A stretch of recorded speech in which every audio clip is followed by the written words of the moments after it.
This program presents ways to optimize health and well-being. When considering lifestyle changes, please consult with your healthcare provider to ensure they are suitable for you. Hello and welcome. I'm Kaysie Vokurka. What does salt, honey and forgiveness have in common? They're all used to heal wounds. Salt in the form of saline cleanses, while honey promotes healing through its antibacterial and anti-inflammatory properties. Forgiveness, however, heals wounds of the heart. It is like a balm that can heal hurts that otherwise would never heal. We're going to talk more about this next. This is Your Lifestyle as Medicine, a production of 3ABN Australia Television.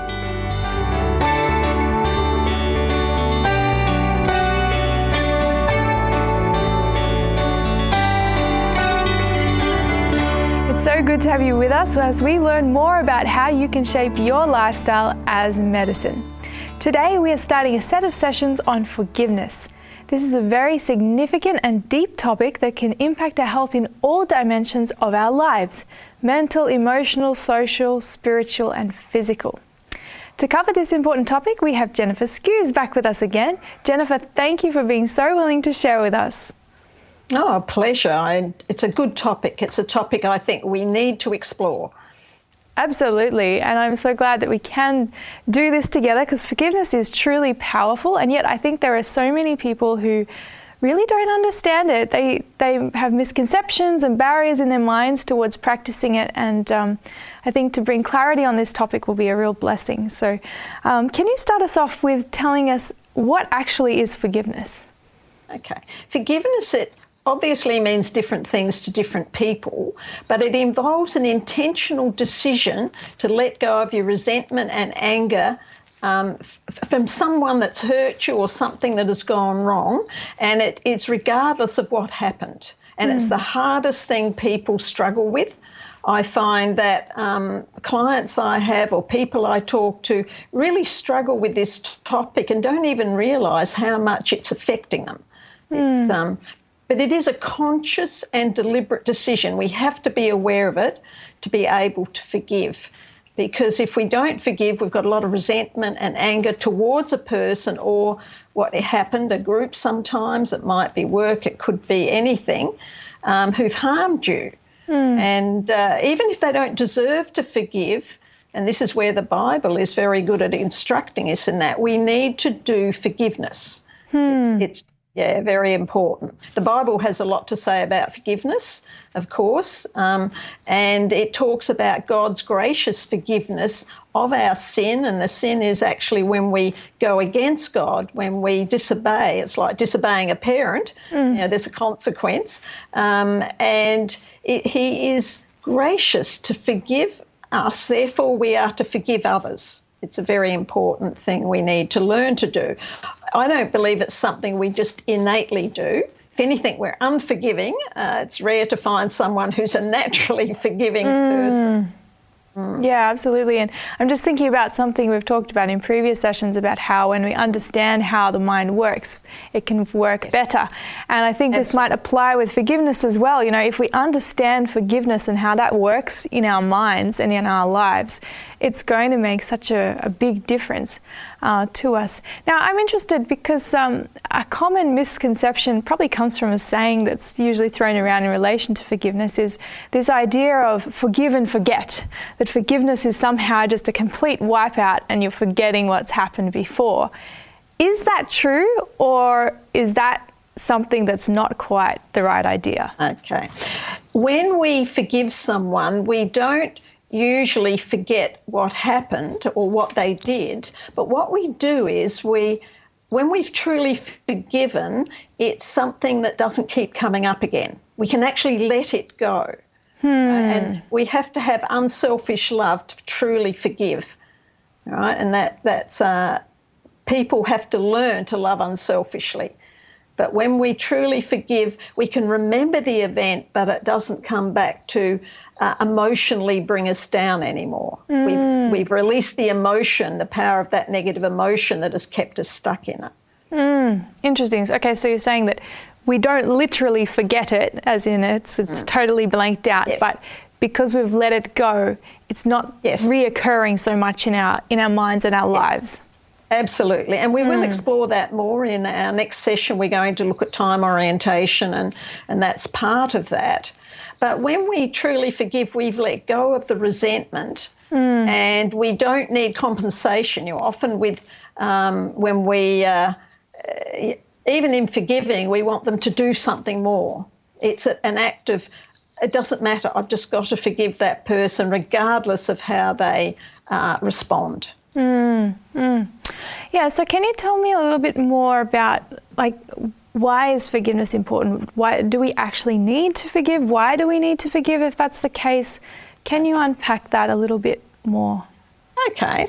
Well, when we forgive, there's a number of benefits. One, it lessens the grip of what happened, because if not, we carry it with us and we go over it and over it. It frees us from the control that person had over us, because while we're unforgiving, they're still controlling us emotionally. It can also lead to feelings of understanding, empathy, or even compassion for the person that hurt you, and we're going to look at some good examples of that. Doesn't mean you make up with the person. Some people don't want to do that. But I think it's something that has to come from us initially, regardless of how the other person responds. But when we truly forgive, I find you get a real peace and even a joy. It's a relief. And that's been my experience when I've been able to forgive someone. I find I don't keep going over it anymore. It doesn't have that power over me anymore. And I'm actually free to give something more positive to that person. Rather than reacting out of the negative emotions that inevitably well up when we have a hurt that comes to us. Yeah, I'm living there. I'm back in the present, and I'm in control of what's going on, and I'm not living on that emotional edge, and that's not good. I know what that's like, and this is where a lot of mental emotional illness comes from, where we get anxiety, depression, we go social isolation. We shut people out. So there's a lot riding on if we forgive or don't forgive. And forgiveness, I guess the whole concept of it, it's almost like a contractual thing, because the fact that we are needing to forgive means that someone has done something against us that's wrong. So there's like a relationship rule that's broken here that we need to address, and hence why there's a need to forgive. So yeah, it's interesting how that works, really, isn't it? Well, it is, because what happens is people sometimes don't realise they've upset you, hurt you, or offended you. They don't intend to do that. And we can carry that bitterness and resentment, and that affects our relationship with that person to the point where they feel hurt and they don't know why. Why is this happening? Why are they treating me this way? And that's been my experience, particularly when I was married. I used to misinterpret what my husband was saying to me, and I'd react, and then we'd talk about it, and in the end he'd say, no, I didn't mean it like that. So this is where clarifying, but if you don't go and do the forgiveness thing or check out why am I reacting, and that's where communication and relationships comes into it. Yeah, it seems like it's something that requires quite a deep understanding of ourselves, and also what is right and wrong between people, because if you don't have some sort of guide with that, it's kind of like a sea of uncertainty in terms of, I feel this way, but I don't know why, and this person did this, but that should be okay, but maybe it wasn't okay, but I didn't know that, and it's just it can be so overwhelming for people trying to wade through this.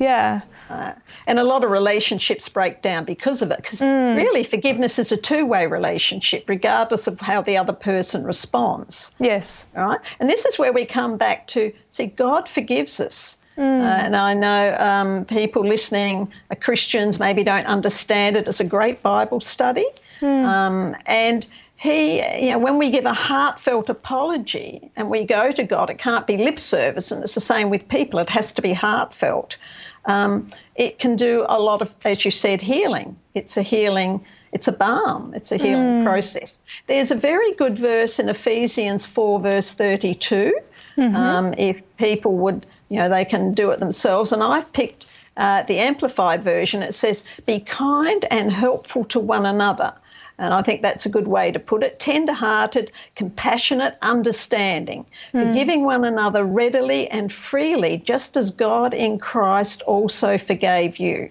Right? So we must remember God forgives, Jesus forgives, and that was one of his roles here. And he says, just come to me. Give us, if we do the Lord's Prayer, forgive us our debts, in the older version, or our sins or our wrongdoing, and forgive those who, hurt us or sinned against us. So there's lots of, that's why I'm saying it's a great study if anyone wants to do that. It's very helpful in understanding what true forgiveness is. We can't leave God out of the equation. Yeah, and that was very interesting, that verse, because it literally did have the two dimensions of relationships. There was the relationships between people, and then the relationship between God and humanity. And if we have both of those relationship dimensions healed through forgiveness, then there's harmony, isn't there? There's peace on all fronts. But this is where, if we've done the wrong thing with God and we don't go to him for forgiveness, we sever that relationship. It's a two-way relationship. So sometimes we have to look, and if we're feeling distant from God, to have a look. Have I done something? Have I offended him? Just like if I've offended my friend. Yes. And that way we can go. And God, as it says, is all forgiving. He loves us. He wants us to come to him. And obviously God gets hurt too, or Jesus gets hurt when you look at the reality. So I find when I've done the wrong thing with someone, I go to God first. And I talk to him and ask him to help me, to forgive me, because when you offend someone, you offend Jesus as well. So going and sorting that relationship out, I find then I have that unselfish love and that compassion to be able to go to the person. I can't go to them in anger. I've tried doing that, and it's like, oh, well, I'm so sorry, but in your heart, you're not sorry. It's giving lip service, so we have to be careful not to do that. Yeah, and I guess you mentioned about that's how you get the unselfish love, and Jesus demonstrated that, didn't he, in terms of forgiveness, on the cross when he was crucified in terrible pain, he's forgiving his enemies, and that's a powerful example for us to consider, isn't it? Yes, we're meant to love our enemies, and if we love anyone, we are forgiving. So it goes hand in hand. Yeah, so tell us a little bit more. I think you mentioned you have some examples of real life scenarios where people have, this relationship barrier has been broken, if you will, and forgiveness is needed. So, can you take us through those? Yeah, well, one of them I think most people would be familiar with is David. I mean, he was a man of God's heart, and he talked a lot about his feelings, his emotions when you read the Psalms. Yet you have a look, he broke all of God's commandments, all the law. And I think the most prominent one is when with Bathsheba, when he was meant to be at war. Instead, he was on the balcony and he saw Bathsheba taking a bath. And we don't know what that entailed, but he desired her. In other words, he had a lustful process, as they would have said back then, where he wanted her. So he sent his servants, and she came, and then they, as they put it, they lay together, or they slept together, or they had that sexual relationship, which was very, very wrong. I mean, he was tempted. It's a temptation isn't the problem. If he realised he was tempted and said, look, that it's wrong to do that, but he didn't. He went with it, and we do that. We even if we think it's a bit wrong, sometimes we just, I'll do it anyway. We just go ahead. We override that conscience factor. Well, he must have done that. And then to top it off, because he desired her and wanted her, he wanted to marry her, he then organised for her husband, Uriah, who was on the battlefield for David, organised to put him in the front line to have him killed, and that's what happened. Well, that's murder. You have a look at, when you look at it, adultery, murder, and he wasn't remorseful at that time, and this went on for a while. She was going to have his baby, and in the end, obviously he married her, but in the end, one of the prophets, Nathan, came to him and told him a story that if people want to go and read it, told him a story about this man who did the wrong thing. And David said, "Who is this man?" It's like, I want to kill him or punish him. And Nathan said, "This man is you." And that was when remorse kicked in. So at what point are we remorseful? And, this is where he then repented.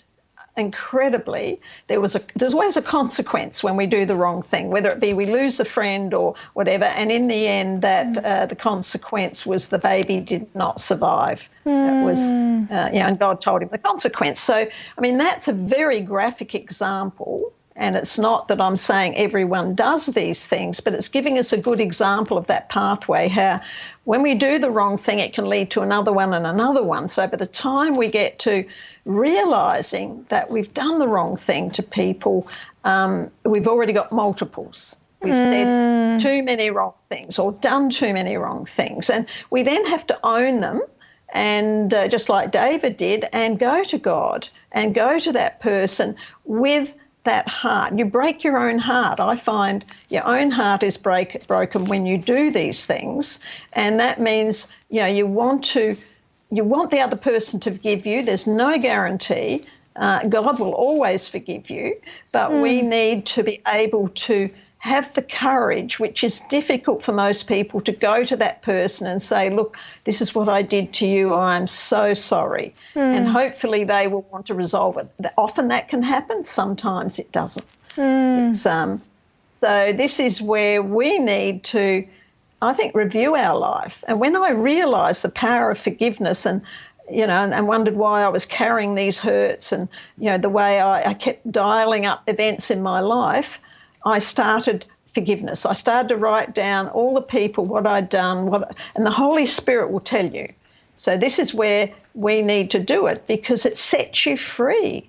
I can't believe the difference. And as we said earlier, that once you're set free from that, it's a powerful thing in being able to be living in the present and not carry the shame, the guilt yourself, and also not carrying anger and pain about what other people have done to you. There's no other way we can deal with it. I don't believe there is.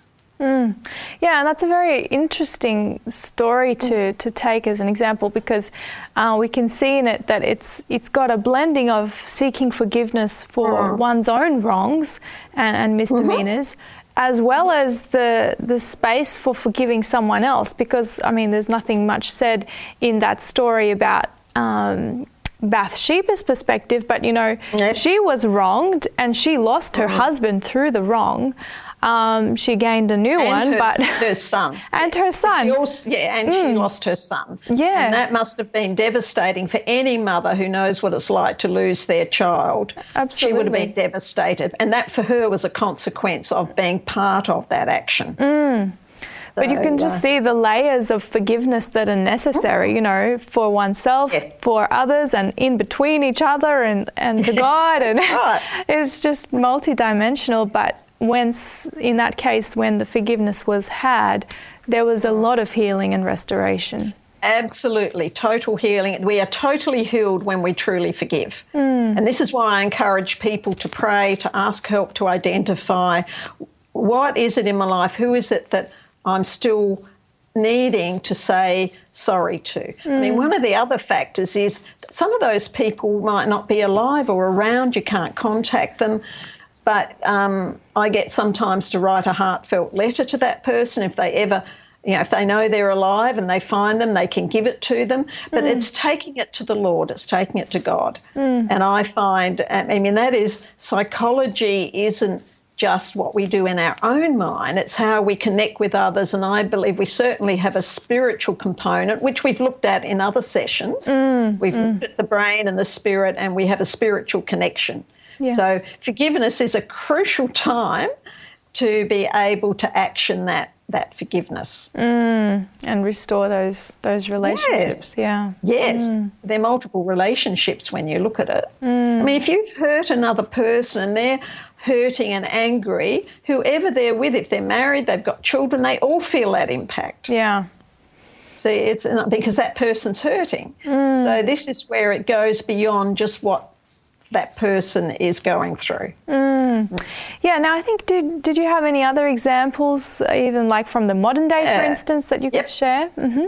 There are plenty. If you ever want to look at them online, just calling up current situations of forgiveness. Well, one that would stand out, and a lot of people probably remember, it was in 2006 in the US, in probably the Pennsylvania area, where the Amish community live. And they had their own schools set up, which they do, and their children go to that school. And what had happened, there was a man by the name of Charles Roberts who he was upset.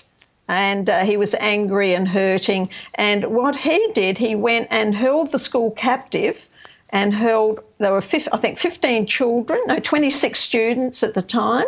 But he held the 15 girls captive and let the others go. And apparently there was a pregnant teacher he let go, I believe. But he ended up, sadly, killing. He started shooting and he killed 3 of the children. Then he killed himself. And there were 2 more children that died later on from the injuries. So out of those 26, 5 did not survive. Of course, the police were called. They cordoned off the area. They tried to talk him out, but it failed. And imagine what that did, not just to the Amish community, but also what it did to his family. Yeah. If you had a son and that happened, it would be a tragedy. But the Amish people, because of their spiritual belief and with their children, they actually supported the mother of Charles was his name, and they went to the funeral. They gave her a lot of support, and a whole lot of them turned up for the funeral service. And forgiveness, they were able to forgive because of their beliefs. Right? And they actually then helped the mother after that as well, financially, because of the son was a support to her. So it's amazing what you do. You'd think they would be embittered and angry, they'd want revenge, but they didn't. It's a wonderful example of forgiveness. And they really showed that in action, didn't they? They were making the choice, but then they were expressing that choice in action in the relationships that they had left to work with to heal. So really, we can't afford not to forgive. And as I said, I believe a lot of mental illness is to do with we don't even know that's what we need to do. So that's partly what I then introduce people to, and we look at it. But a lot of people who have mental or emotional illnesses and problems and not surviving life well have often had a lot of early trauma, whether it be in the family, childhood trauma, abuse, trauma. They have a lot to forgive. And I find if not, they bury it, and they actually then, it's not healthy. This is when they become ill, and they never resolve it because they buried it and don't want to take it out and look at it and heal from it. But forgiveness has to be part of that healing process. So it's kind of like bottling up an infection inside and expecting it to go away, but it just brews and simmers and is a constant problem. Bigger and bigger. Yeah. It poisons the person. Wow. There are some other good examples when I was researching this topic, and there are a number of cases where mothers' sons have been murdered, and they'll go to court. And they have a number of cases, this I found in the US particularly, where the mother has forgiven the person who murdered the son. And they've actually then supported them, helped them to have a better life, cared for them in some way. Yet you think those mothers would be angry and aggressive. Yeah. They would want revenge. They'd want, lock them up, throw the key away, put them on death row. But no, they didn't. And some of those young people who committed these murders actually were able to have a much better life, and it's almost like they become part of that family. Wow. So that's pretty amazing, isn't it? Can we forgive like that? Yeah. That really is something profound, isn't it? To be able to just push through a complete atrocity like that and just a horrible experience, push through the loss, the grief, all of those intense emotions that you experience with that, and make that choice to to forgive and to pave a better life forward is quite profound, isn't it? Oh, it is. And this is where you mentioned before Christ on the cross. Well, God, his Father, would have gone through the same pain and agony as a mother does. And this is all of heaven was watching Jesus being murdered, literally. And yet he could say, Father, forgive them, for they know not what they do. So can we forgive on the basis that a lot of people do things and they don't realise what they're doing? And that's so understanding, I think, why the person did what they did, or having some sort of insight to be able to forgive, to be able to, I guess, reframe it instead of being this extreme one way or the other. So and this is what we're going to explore as we go. There's a very good an author, and he wrote a book called Forgive and Forget. His name is Louis Smeeds, and he has an excellent little quote that I think really helps us to understand. It says, the only way to heal the pain that will not heal itself is to forgive the person who hurt you.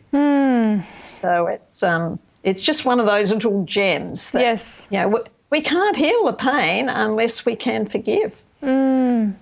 Yeah, and I think obviously there's definitely emotional pain that comes through this, but sometimes even that emotional pain can be expressed as physical pain, and because your whole body is hurting through this experience, because we have the mind-body connection, which we've talked about before. So it's very interesting to consider that, and also to consider the hope that forgiveness offers, that we can have healing despite terrible things that may happen to us.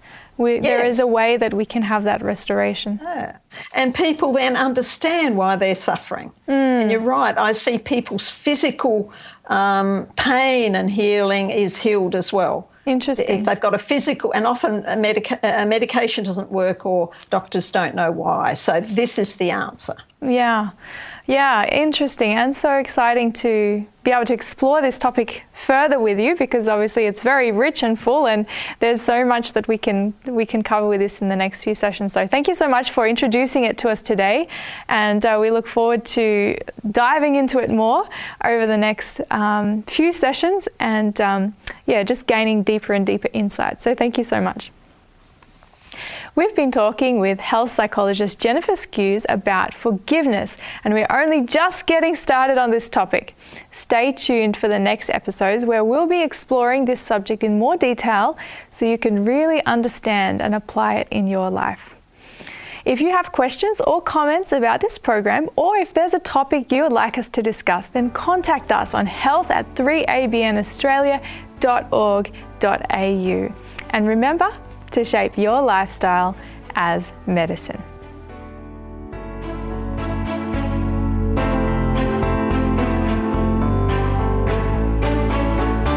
You've been listening to Your Lifestyle as Medicine, a production of 3ABN Australia Television.